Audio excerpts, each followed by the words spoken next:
Hey, good morning internet. Saturday morning, about to put the engine back in the GPZ 400R. It's the 400 engine going back in. Bit late starting this morning if I'm honest. On the toot a bit last night and I'm a bit worse for wear this morning, so hopefully I'll put the engine in the right way around. So yeah, that's the plan for this morning. Bit of a schoolboy error with the 600 engine. I should have dropped all the oil out of it, so as I didn't, it's decided to let some of it go onto the garage floor, so that's no problem, we can clean that up afterwards. So yeah, let's crack on and get the 400 engine in. I think what I'll do first is I'll just whip the plugs out of it and make sure they're nice and clean before I put it in, because it'd be a lot easier to do whilst it's out, and then let's get it in.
So that was a little bit trickier than I was anticipating really. It's, you know, you've got to be able to lift the engine up high enough to get the jack under it, so yeah, it was a bit fiddly, but you know, it's done. And we've got two of the main rear engine mountings bolts in place now, so I'll crack on, get the side lower frame sections on with the front engine mountings. Then I'm going to whip that back one out again, the really long one, because there is a spacer I need to put in there, but I just wanted to get it so it was sat in place and I can get the jack out of the way. So yeah, let's get the side pieces on and let's crack on.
Hey, internet, sorry, again, I'm going to have to get some more memory cards. I had to go and download all of the data again. The memory card filled up, because I generally just leave the camera filming and then cut it all afterwards when I'm doing the videos.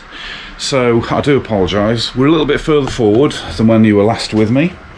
Let's just have a bit of a recap, shall we? So the engine's in now, all of the engine mountings are on. All the bolts, chain and sprockets back in, side cover, all the wiring's done, gear selector's back on. Yeah, I had to pinch a HT lead off the track bike because one of the HT leads wasn't very good, wasn't connecting very well.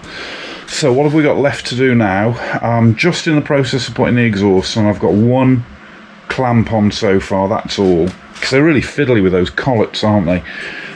So I've got the exhaust finished putting on, oil cooler, and then it's radiator, the airbox and panel work really. So I reckon I've probably got another hour or so, maybe a little bit longer than that.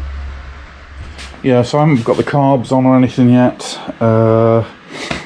Yeah, okay, so we'll carry on with the fiddly exhausts, and you can see how I get on. Not very well, because they're right. You know, it's just this thing about holding the collets in. There's probably a really easy way of doing it, but I don't know what it is.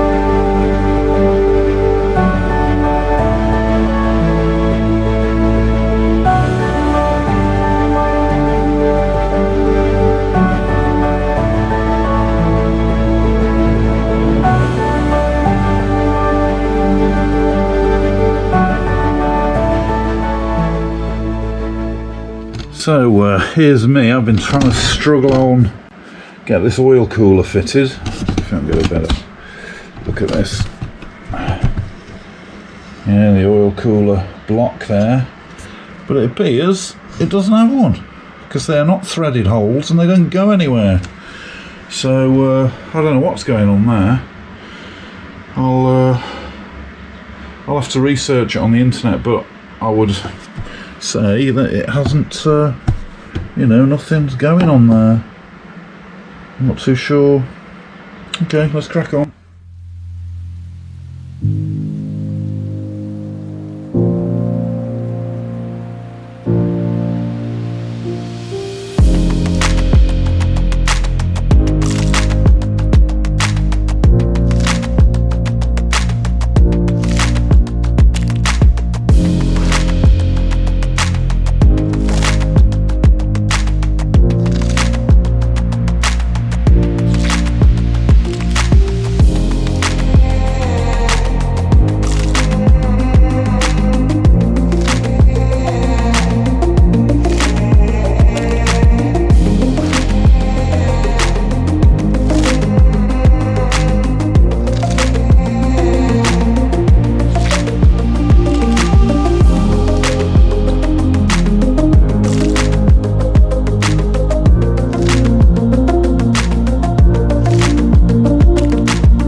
Okay, internet, so we're not quite finished. Very close, but not quite finished. So we're a little bit, it's taken a lot longer than I thought it was going to take today. The main reason being getting the engine lifted up high enough to get the engine bolts back in place. That was really tricky because of course I couldn't get the jack underneath the engine with it being flat on the ground. So I sort of had to, as you saw in the video, sort of wedge it up with wood and then tilt it one way and sort of creep it higher and higher until I could get the jack underneath it. So that did take a bit of time. Then there was other bits and pieces that have taken a little bit longer than I expected it to as well. But in a nutshell, it's in. So the engine's in, it's all connected up, all the wiring's done. The radiator is all connected up, all the hoses are back on and in place, thermostats, all of that business, all done. Exhaust, as you can see, is finished. Carbs are back on. So really what I've got to do tomorrow is finish tidying up the airbox, the fitting of the airbox. I think, you know, with taking the airbox out and having the cone filters on, of course it gives you a lot more room under there, and you know, the cables weren't really running in the right at the corners, right at the sides, you know, enough to let the airbox sit as low down as it needs to be. I think it's still sitting a little bit high now, but we'll address that tomorrow. So what we've got left to do, we've got finish fitting the airbox, which shouldn't take me long, and then it's really a case of getting the bodywork back on and putting the battery back in. So, you know, probably an hour or so tomorrow, and then we can have a go at getting some oil in it, putting some water in it, and seeing if it will fire up. I've checked the plugs, they look alright. They were a little bit wet, so I don't really know what that's a sign of. Maybe it'd been tried to, maybe Miki had tried to start it and then just gave up on it. I don't know. But yeah, the plugs were looking a little bit wet and a little bit black as well, so hopefully that'll be okay.